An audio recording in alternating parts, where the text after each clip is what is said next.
I now would like to introduce Chanice Henry, Senior Editor, Group Editor from FT Longitude. As I said before, Chanice has been working with Iron Mountain on a research paper which I think will really bring to life in relation to what we are seeing out in the market and how other organisations are looking at AI and the challenges and overcoming them. So, Chanice.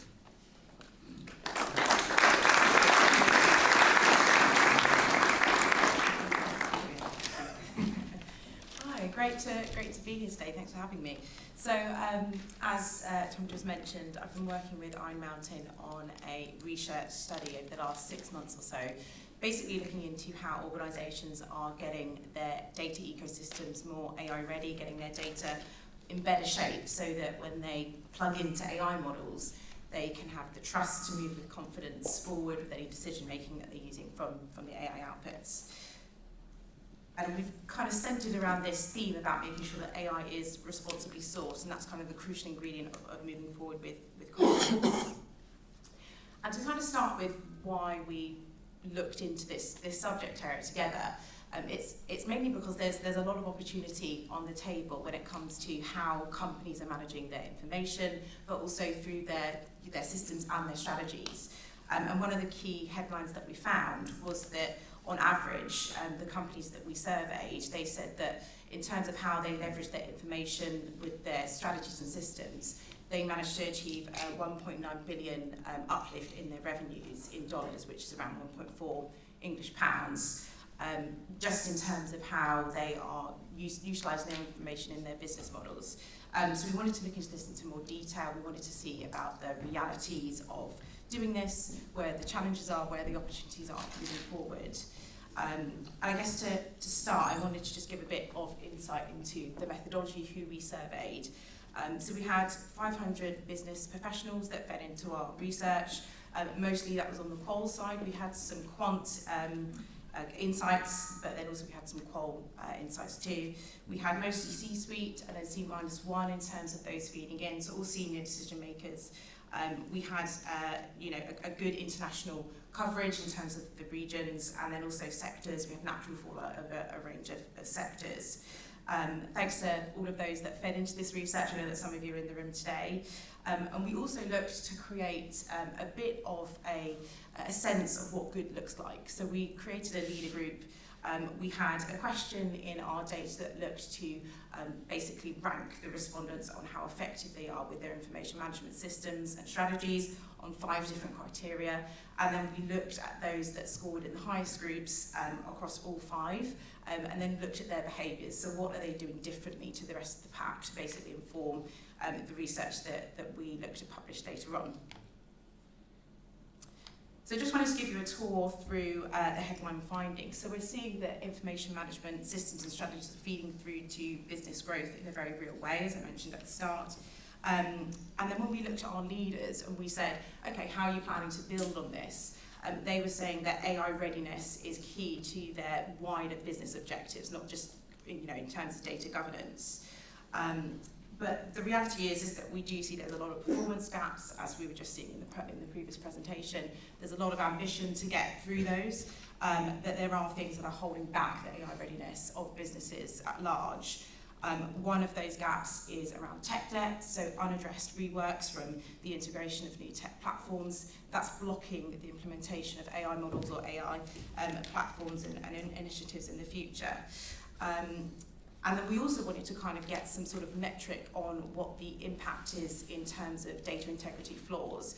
And we saw that there is a big financial loss being had in the last year, so to speak, by organisations. And so they said that they lost around $389,000, which is just under 380,000 UK pounds, due to data integrity flaws in their systems. I'll go through kind of the more details around that.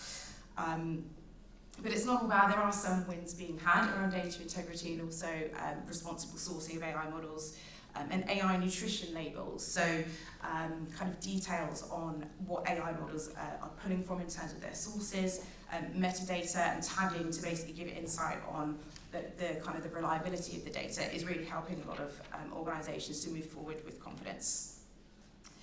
So those are the headline findings. We're going to go through those in a bit more detail now. And we wanted to start off with kind of the state of play of information management and AI readiness. And then I'm going to move through to kind of the responsible sourcing side later on.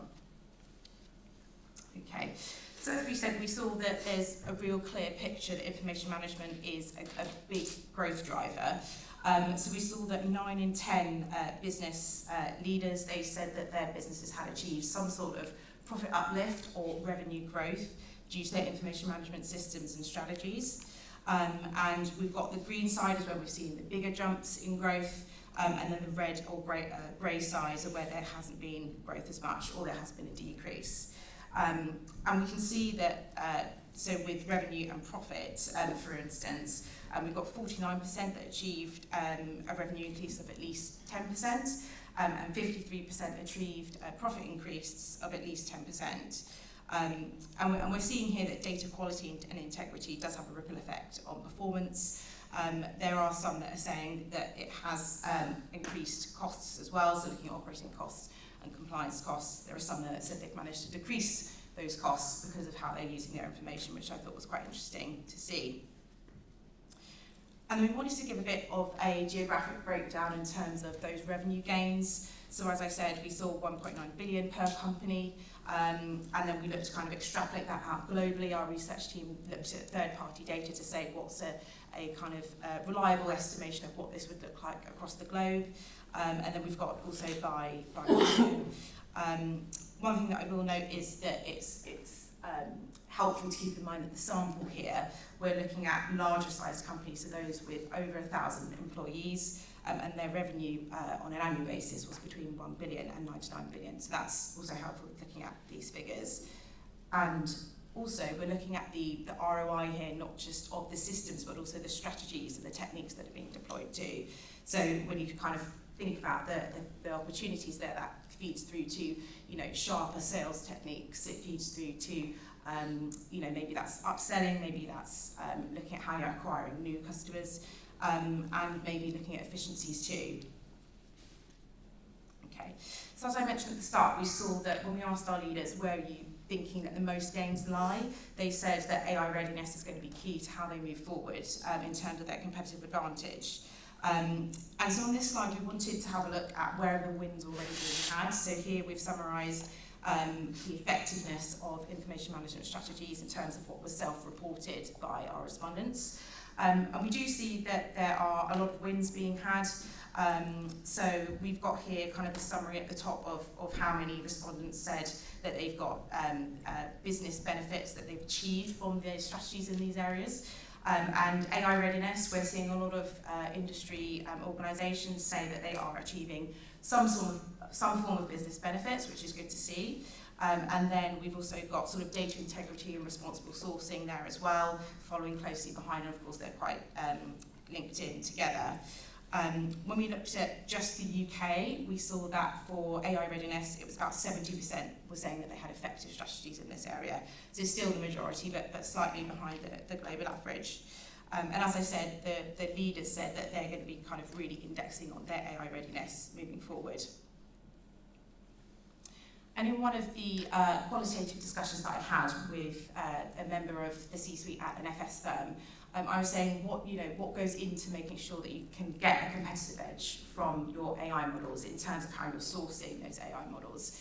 And they were saying that a lot of that lies in having proprietary data sources, but also kind of bespoke filters and lenses that align with your business appetite or its approach to how it's delivering its services.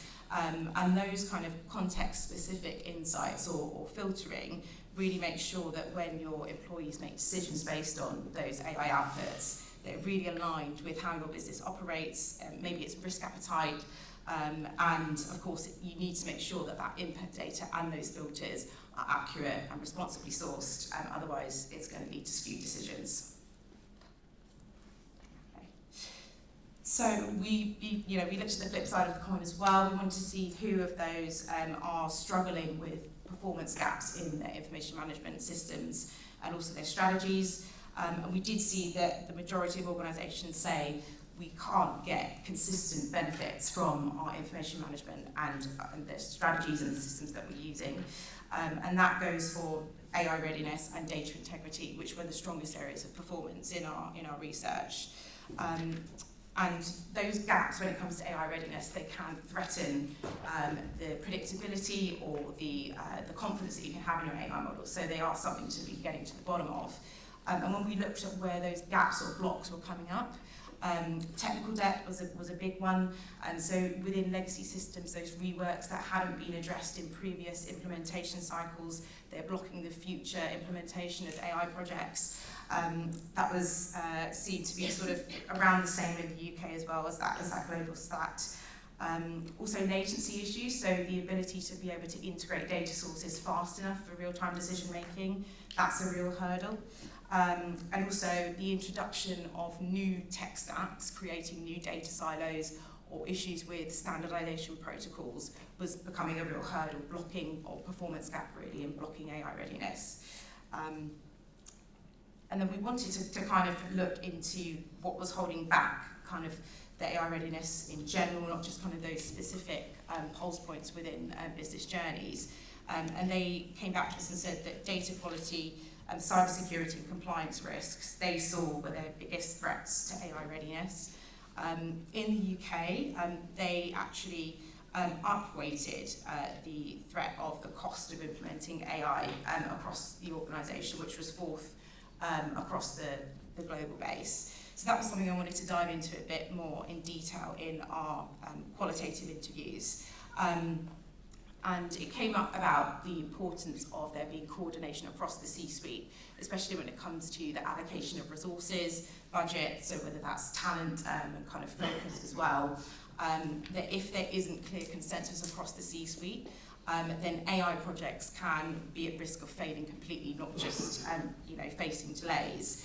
So there needs to be a collaborative kind of approach across the C-suite in terms of how your AI initiatives are being focused on from an agnostic lens, not just kind of a departmental lens. And then that will make sure that your initiatives get the right support to be able to achieve the full potential, otherwise you're going to have missed ROI. Okay, so we wanted to have a look at what the kind of the real financial consequences have been in terms of data integrity. And most organisations in our study have suffered financially because of flaws in their data integrity. We did see that data quality is one of the biggest challenges with being AI ready, as we saw in the final slide. And on average, it was around $389,000 lost last year due to flaws in data integrity. On the left-hand side, we have the more detail on the reasons why, so stretching all the way from bottlenecks to slower agility to opportunities left on the table around innovation and also kind of lost competitive advantage. And although that we've seen that there is progress being made, there's very real an opportunity here. If you're addressing your data quality and integrity, yes, in the long term it's going to make you more AI ready, but also it's going to be able to potentially be saving thousands of dollars or pounds here.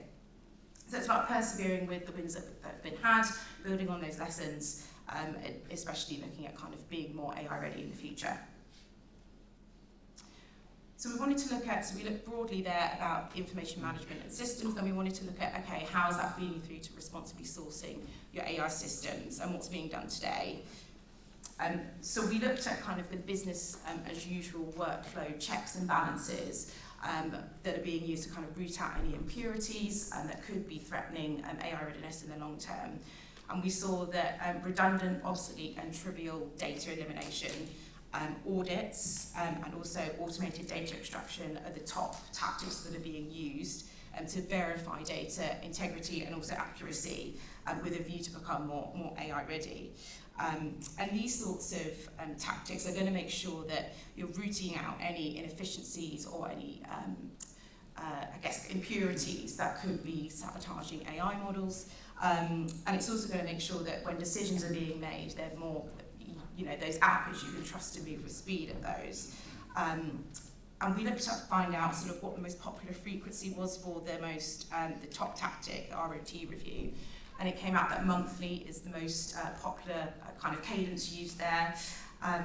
So I asked one of the experts, Iron Mountain, you know, does that sound about right? Is it too frequent? Is it not frequent enough?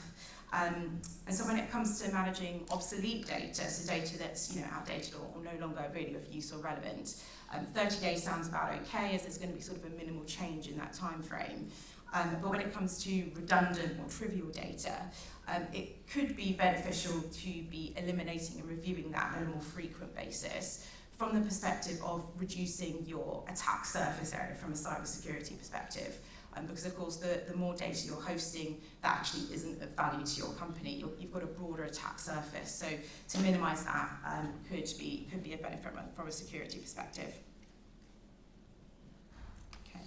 So we see as well that organisations are investing in having a clear line of sight. So this is around data lineage, so making sure that you've got a clear view on how the data's been processed, how it's been analysed through its data lifecycle, so from creation to erasure. And we see that leaders are more likely to be tracking that data lineage, but also explaining that in AI dashboards to their non-technical stakeholders. So when those stakeholders are, you know, managing that data or an AI output, they've got a clear explanation that's accessible to them about how that data lineage should be factored into the decision they're about to make. And we also see that they are sort of, they're constantly tracking that and they're making sure that there's those frequent assessments that the data is highly relevant and of a high quality. They use both automated and manual methods there as well. And as I mentioned at the start, we see that AI nutrition labels are a clear hallmark of high performers. They're using those to a stronger extent than the rest of the base. And again, it's all about ensuring there's that explainability, there's that transparency of the inputs going into AI models that are being used. Okay. So one of the final parts that we took a look at in the research was around unstructured data. So we kind of saw in the last session, you know, there's an incredibly rich set of data that lives in a lot of organisations, but a lot of it is dark data, it's undiscoverable, or it's a tangled web, it's hard to kind of lift out what's needed or of use. And so we wanted to see how organisations are tackling that, especially because unstructured data was one of the areas that organisations struggled to perform against in terms of effectiveness. And we did see, in terms of kind of the use of unstructured data, the UK was ahead of the global average in terms of effectiveness, which was good to see. So here we're looking at what tactics have been the most helpful for upgrading unstructured data. On the left-hand side, we've got the leaders, and then we've got the rest of the pack. And then for the leaders, we saw a clear consensus around the value of talent and expertise, skills that are very, very targeted towards what unstructured data needs. And with the rest of the pack, you know, we saw upskilling data literacy and getting to the bottom of bad data habits. It was, you know, in the top 5, but not as high as for the leaders, and they're looking to upgrade that moving forward, which is good to see.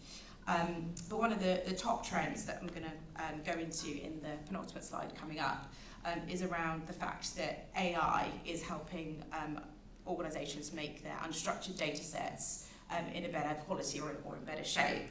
And that's in the form of QA and QC mechanisms to kind of make sure they're cleansing or structuring their data in a logical way to be able for it to be discoverable. So here we wanted to have a look at the road ahead. So we asked the organisations, what's your main intention for your unstructured data? And they came back and said, we want our unstructured data to be strengthened so that it can inform AI decision-making and agility, and also be more predictive. We then asked them, okay, how are you planning to reach that? And the majority say that they're using AI, QA and QC mechanisms. So we do see this clear consensus of going full circle. So AI is helping organisations make their unstructured data more AI ready. And again, like I said, the necessity of skills and expertise is very at the heart of this, keeping humans in the loop with those AI mechanisms. Okay, so just to wrap up, so as was mentioned before the session, we've got the full research paper and kind of spin-off content as well that's available online, which goes into more detail into how organisations are kind of practically making their information management systems and strategies stronger so that they can use AI responsibly. But I thought it would be helpful for me to finish up on how the leaders are set apart from the rest of the pack, the main key trends that we found. And we saw, first of all, that leaders are more likely to be using automated guardrails to reduce human error. Again, very important to have humans at the centre of this, humans in the loop.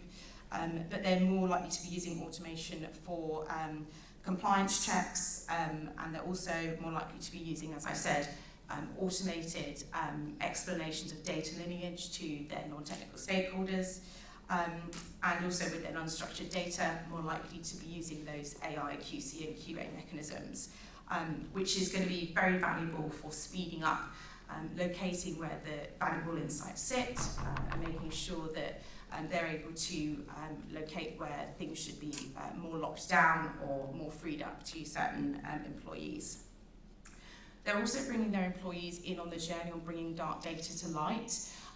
So as we said, it's a real leadership characteristic to be bringing in your workforce to help to make sure that your unstructured data sets are more AI ready. And they're also a bit more committed with persevering with system fragmentation reworks, so making sure they've got modernization plans, system unification plans to get to the bottom of data silos that are really blocking that line of sight for AI models, but also getting to the bottom of that tech debt that I mentioned, making sure that it's not blocking their journey forward. And then finally, we also see a stronger dedication to enhancing workflow security mechanisms.